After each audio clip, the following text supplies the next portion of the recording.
Okay, so this is just a quick overview of the private lesson feature. This is just using some demo data, so forgive the lack of detailed information, but we have a private lessons tab here. You can change the text. This is private events. It could say private lessons.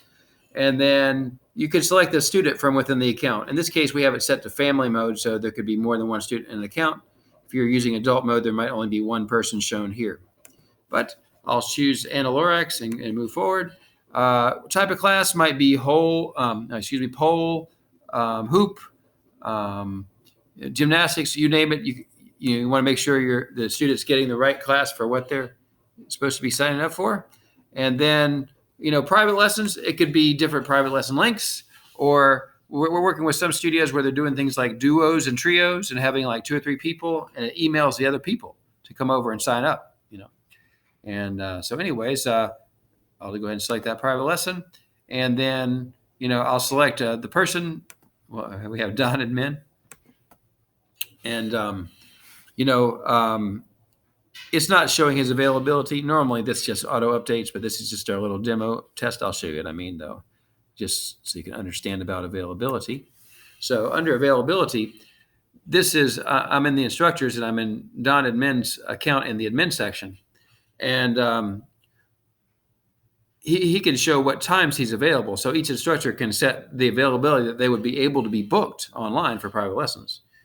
We even have, you can load default, so you don't have to, do separate times for everybody. But generally speaking, every instructor will have their own schedule, right?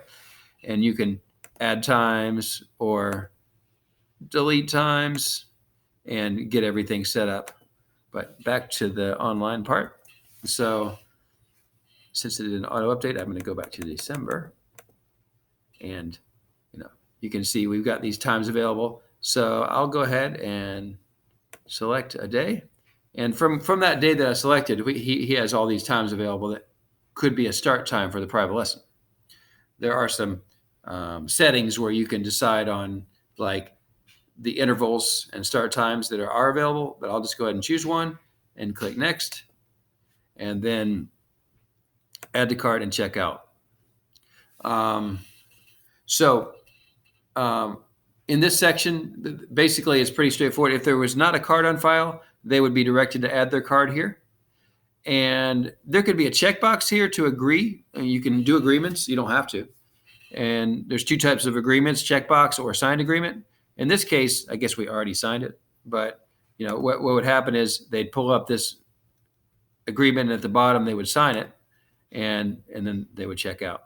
So, yeah. And so that's basically a quick look at it. But, we can customize it a little bit to fit your studio, just depending on your needs. So a quick look, and thanks for watching.